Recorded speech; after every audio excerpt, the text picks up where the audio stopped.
maanta oo Soomaaliya ay leedahay talis dhexaad dhulka uga taliya ilaa taliska uunka ayay la wadaagtaay ma isweydiinaa intee talis baa jirta xiriirka talisyadaas ka dhaxeeyaase waa sidee weydiintaas haddii aan ka hadlo waxaan qabaa in 3 talis jirto 1 taliska uunka 2 taliska الذين آمنوا iyo 3 taliska الذين كفروا waxaan ku dadaalayaa inaan 3 talis midba goonidiisa u tilmaamo alle idankii dabadeedna bal aynu wada eegno xiriirada 3 talis ka dhaxeeya taliska uunka inaan tilmaamo waa inaan 7 barood barba goonideeda uga faallooda barta koowaad waa taliska qudhiisa meesha talisyada aadanuhu muuqatada ka taliyaan taliska uunku maqanta ayuu ka taliyaa waxaynu ku naanaysi karnaa maqanka talis kursiga taliskan oo uunka looga taliyo looma tartamo oo doorasho ma jirto oo boqorka uunka keliya ayaa iska leh kursigan lama ilaasho oo taliskan afgambi loogama boqo lamana dhaxlo oo boqorku loo har ma aha meesha talisyada aadanuhu ay u taliyaan waxayan uuman taliska uunku wuxuu u taliyaa wuxuu isagu keliga uuntay oo waxaynu ku naanaysi karnaa uunka u taliye meesha talisyada aadanuhu moog yihiin loo taliyahooda wax ay ku arkaan ama looga soo sheego maahee taliska uunkiisa waa wada og yahay oo waxaynu ku naanaysi karnaa uunkiisa wada oge meesha talisyada aadanuhu ay malaku nool yihiin ilaa maqanta ayay moog yihiin oo ay talada ku khamaaraan oo ay suurowdo in ay inta badan gafaan taliska uunku talada hubanti ayuu ku gooyaa oo waxaynu ku naanaysi karnaa tala maseege ama magafi meesha talisyada aadanuhu u baahan yihiin loo taliyahooda taliska uunkiisa uma baahna oo waxaynu ku naanaysi karnaa baahilaawe meesha talisyada aadanuhu ay dhacdooyinka wuxuun ka qabiraan si loo raadraaco taliska uunku dhacdo kasta waa qabiraa iyo ka dhalatadeedaba oo sina wax ugama raadgadmaan oo waxaynu ku naanaysi karnaa wax walba qabire meesha talisyada aadanuhu ay in kooban iyo meel kooban u taliyaan taliska uunka ka sokow talisyada aadanaha oo dhan ayuu u taliyaa oo waxaynu ku naanaysi karnaa talisyada ama dawladaha talisyada inaynu iska faallayno maahee ammaantiisa naynaas kuma soo koobi karno barta labaad waa waxa talisyada lagu garto marka talisyada laga hadlahayo ma kasta maahee dadku waa qabe iyo maqabe inta qabta in talisyadu keligii talada leeyahay waxaa afka soo dejiska lagu yidhaahdaa aladiina aamanuu ama qabayaal sida oo kale inta aan qabin in talisyadu keligii talada leeyahay waxaa afka soo dejiska lagu yidhaahdaa aladiina kafaruu ama maqabayaal mar haddii talisyadu ma muuqda yahay ama maqanka talis yahay waxa keliya oo lagu gartaa oo muuqdaa oo aladiina aamanuu ku ogaataa waa uun 2 kitaab oo talisyadu qoray waa uunka uu isagu keligii uuntay iyo soo dejiska uu isagu dirsadyadiisii ku soo dejiyey diina kafaruuda qudheedu waa taqaan in 2 kitaab run yihiin ee waa isdiidsiisa waxaa taliska talisyadu diidayaal ama kufaar ugu naanaysaana waa isdiidsiintoodaas. barta saddexaad waa labada kitaab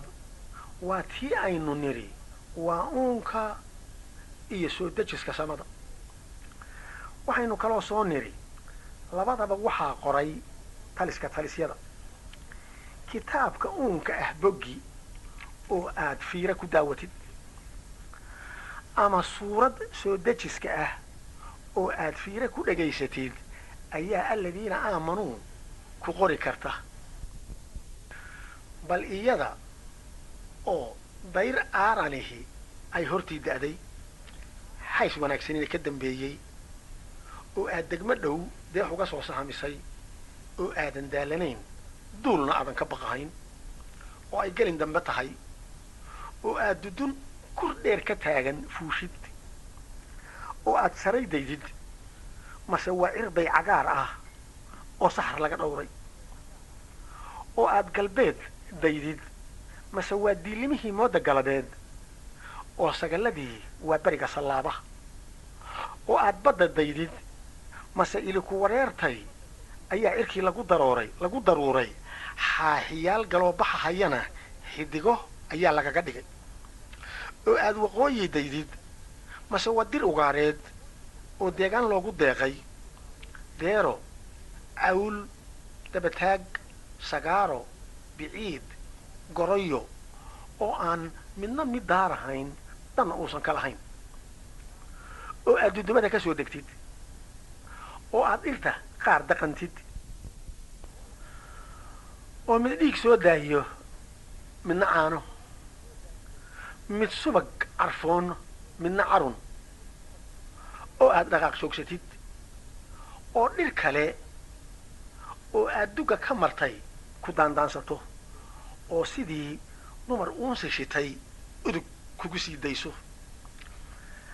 ama aad shinnida iyo dhurdaha ku dayatid, oo aad hadba xay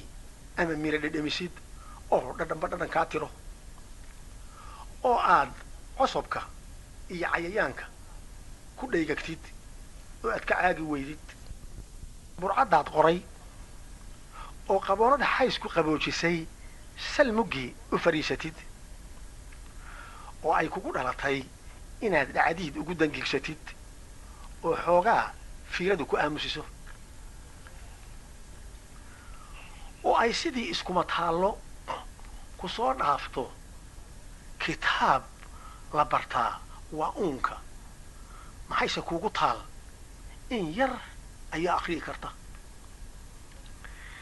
intaasi markii ay afkaaga ka soo baxday, haddii uu ku maqli lahaa mid uunka bartay amaba uun yaqaanihii, wuxuu ku odhan lahaa in kasta oo aad ilaalagal tahay, ilaaladaadu waa dubka iyo xaadda keliya. ee maxaad ahaan lahayd haddii aad baran lahayd inta waxyaalood uunkaani ka kooban yahay, iyo sida ay isugu dhafmaan, iyo goortii ay hadba si isugu dhafmaan waxyaalaha ka dhasha. ama adigoo qooqaa la dirirsan oo dooye ka soo hormaray, oo habeenka 3 dalool laba gudubtay, oo dab meel durugsan kaaga baxo, oo aad soo raacdid, oo aad dugsiga reerka soo gashid, oo aqriye luuq wanaagsani suuradda daaha la sara joogsado, oo aad adigu markaas ismoodid nebi muuse oo toggii duwa dabka ilayskiisii eebbe qooqaagii ugu dirahayo, oo aad miyirowdid, oo lagu ilowsiiyo inaad dhumanaysay, oo ay ku soo dhaafto eebow hawraarsan, oo akhriyihii saso, oo salaaddii ka baxo, oo yidhaahdo war waayo, oo tala kugu barraahsato,